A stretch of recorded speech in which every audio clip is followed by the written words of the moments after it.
নমস্কার, শুরু করছি চারটে চতুষ্কোণ। আপনার সঙ্গে রয়েছে আমি দেবারতী। চারটে চতুষ্কোণে শুরুতেই যে খবরে আমরা নজর রাখবো তা হচ্ছে অভিষেক বন্দ্যোপাধ্যায় আজকে একটি গুরুত্বপূর্ণ মিটিং ডেকেছেন। সেই মিটিংয়ের প্রথম পর্যায়ে ইতিমধ্যেই শেষ হয়ে গিয়েছে, দ্বিতীয় পর্যায়ের মিটিং, সেই মিটিং চলছে। যে কোনো মুহূর্তে সেই মিটিংটিও শেষ হয়ে যাবে এবং সেই মিটিংয়ে আমরা অবশ্যই নজর রাখবো। এবার একটু বিশদে বলি যে কী নিয়ে মিটিং, কোথায় মিটিং, কেন মিটিং। গুরুত্বপূর্ণ দুটো সাংগঠনিক জেলা, বারাসাত সাংগঠনিক জেলা এবং তমলুক সাংগঠনিক জেলা, এই দুটো জেলাকে আজকে এই বৈঠকে ডাকা হয়েছিল ক্যামাক স্ট্রিটে। এবং নির্দিষ্টভাবে যে কথা বলা হয়েছিল, তমলুকের ক্ষেত্রে বিগত যে লোকসভা নির্বাচন, সেই লোকসভা নির্বাচনে বিজেপি প্রার্থীর জয়, তৃণমূল কংগ্রেস প্রার্থীর পরাজয়, সেটা নিয়ে আলাদা করে ভাবনা চিন্তার প্রয়োজন রয়েছে দলে, এমনটাই মনে করা হচ্ছে। এবং সেই কারণ থেকেই তমলুক সাংগঠনিক জেলা তার যারা দায়িত্বে রয়েছেন, নেতৃত্বে রয়েছেন, তাদেরকে ডেকে পাঠানো। আর অন্যদিকে বারাসাত সাংগঠনিক জেলার ক্ষেত্রে দল এটা মনে করেছে যে পুরসভা ভিত্তিক ফলে কোথাও এখনও তৃণমূল কংগ্রেসের আরও উন্নতির জায়গা রয়েছে, সেই সংগঠনটা আরও যাতে মজবুত হয়, এই বিষয়টাকে মাথায় রেখে বারাসাত সাংগঠনিক জেলাকে ডেকে পাঠানো। প্রথম পর্যায়ে বারাসাত সাংগঠনিক জেলার এই বৈঠক সেটা শেষ হয়ে গিয়েছে। নির্যাস কি জানার চেষ্টা করব। খালিদ জামাল আমাদের প্রতিনিধি রয়েছেন ফোনে। খালিদ, কি জানা যাচ্ছে? দেখো, 25-এ দাঁড়িয়ে 26-এর প্রস্তুতি কিন্তু ইতিমধ্যে শুরু করে দিয়েছে তৃণমূল কংগ্রেস। বিশেষ করে তৃণমূল কংগ্রেসের সর্বভারতীয় সাধারণ সম্পাদক পূর্ব ঘোষিত যে কর্মসূচি, সে অনুযায়ী কিন্তু প্রত্যেকটা সাংগঠনিক জেলাকে নিয়ে তিনি বৈঠক করছেন।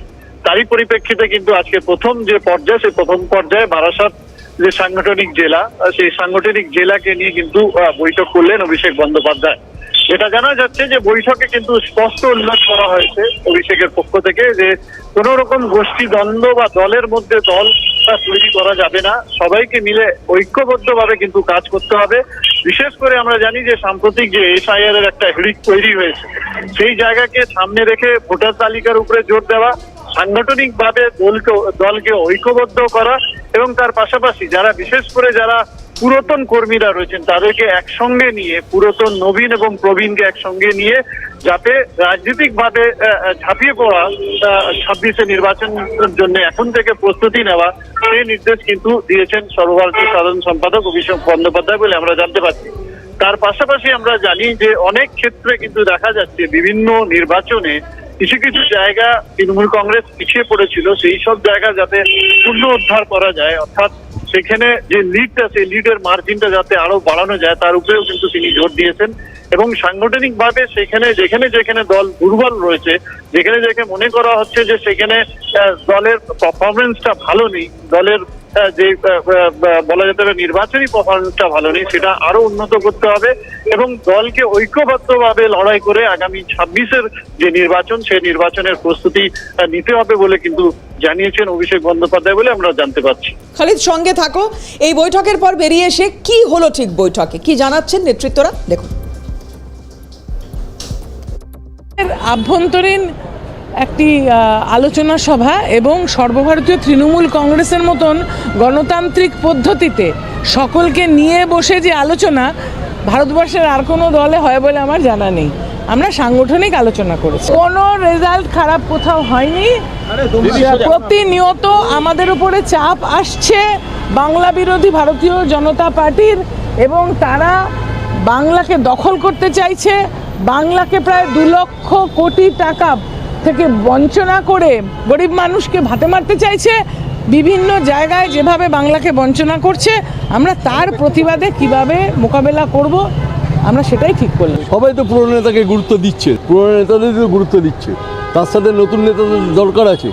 নতুন নেতারাও থাকবে, পুরনোরাও থাকবে। খালিদ, যেটা এখানে জানার চেষ্টা করব যে একটা এতটা গোছানো দল, সাংগঠনিকভাবে তৃণমূল কংগ্রেস বা এই রাজ্যের শাসক দল, তারা যতটা নিজেদেরকে গুছিয়ে নিয়েছে বা যতটা নিজেদেরকে গোছাতে পেরেছে, তাতে কিছুদিন আগে পর্যন্ত যখন আমরা প্যানেলেও বিভিন্ন লোকজনের সঙ্গে কথা বলছি, তৃণমূলে যারা শাসক দলের প্রতিনিধি হয়ে আসছেন, তাদের সঙ্গে যখন কথা বলছি, তারা বলছে এই মুহূর্তে বললে 294টা কেন্দ্রে প্রার্থী ঘোষণা করে দেওয়া তৃণমূল কংগ্রেসের জন্য এমন কোনো বড় ব্যাপার নয়। সেই দলটা যখন তারপরেও নিজেদের ল্যাকগুলো খোঁজার চেষ্টা করছে, ভাবার চেষ্টা করছে, খুব স্বাভাবিকভাবেই সাংবাদিকদের প্রশ্নের মুখোমুখি তাদেরকে হতে হচ্ছে, হয়েওছে। আজকে গোষ্ঠীদ্বন্দ্বের কথা তুমি যেটা কিছুক্ষণ আগে বলছিলে, যে এই জায়গাটাও মেরামত করার একটা হয়তো দিক নির্দেশ বা এটা নিয়ে হয়তো কথাও হয়েছে। একটু জানতে চাইবো কেন এই প্রসঙ্গ উঠছে বা কোন কোন ক্ষেত্রে এই প্রসঙ্গগুলো উঠছে, সেটা কি জানা যাচ্ছে? দেখো, যে কোনো রাজনৈতিক ফ্রন্টাল যে অর্গানাইজেশন তৈরি হয় তখন আমরা কিন্তু দেখি যে সে ফ্রন্টাল অর্গানাইজেশনে একজন প্রেসিডেন্ট হয়, একজন জেনারেল সেক্রেটারি হয় এবং তার পাশাপাশি মেম্বার হয়।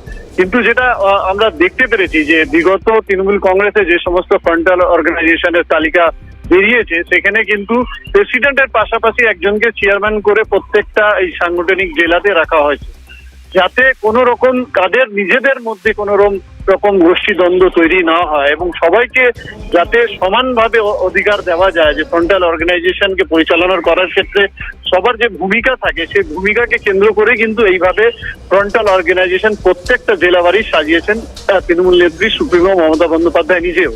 কিন্তু তারপরেও দেখা যাচ্ছে যে বিভিন্ন জায়গা তাদের নিজের গোষ্ঠীদ্বন্দ্ব বলো বা নেতাদের মধ্যে নিজের ইগো যে কাজ করে, সেই ইগোর ফলে কিন্তু একের সঙ্গে অন্যের যে মতভেদ, সে মতভেদের পরে যেটা দেখা যায় যে সংগঠনের উপরে কিন্তু তার একটা বড় প্রভাব পড়ে এবং সেই প্রভাব যাতে না পড়ে তার জন্যই কিন্তু এই ভাবে কিন্তু যে সংগঠন সাজানো এবং তার পাশাপাশি দলকে আরো মজবুত করা, বিশেষ করে যেখানে পারফরমেন্সটা ভালো হয়েছিল সেটা যাতে আরো বেশি ভালো হয়, আর যেখানে পারফরমেন্স খারাপ হয়েছিল সেখানে যাতে আরো ভালো করা যায়। এই নীতিকে কি কারণে পারফরমেন্স খারাপ হয়েছিল সেটাও খোঁজার চেষ্টা।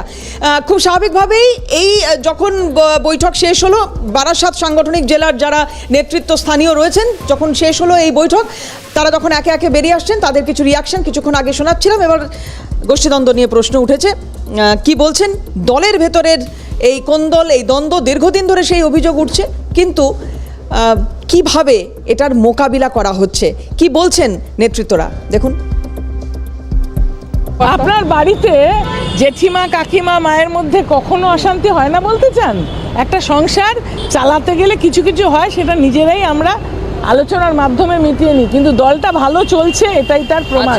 কারুর কোনো গন্ডগোল নেই, ওটা আপনাদের বানানো, সবাই একসঙ্গে আছে। কোনো দূরত্ব নেই, বারাসাতে সবাই আমরা এক, ঐক্যবদ্ধভাবে লড়াই হবে, বুঝতে পারবে 2026-এ বুঝতে পারবে। কোনো দূরত্ব বিবাদ নেই। আমাদের দলের যিনি লিডার অভিষেক ব্যানার্জি, তিনি আমাদের ডেকেছিলেন, আমরা সবাই এসেছিলাম। তিনি আমাদের কিছু মূল্যবান পরামর্শ দিয়েছেন, উপদেশ দিয়েছেন। আমরা চেষ্টা করব বিধানসভার আগে সেটাকে ফলপ্রসূ। সব কিছু নিয়ে কথা হয়েছে, সেটা নিয়ে পরবর্তীকালে উনি জানিয়ে দেবেন আমাদের, সেই মতো আমরা চলব।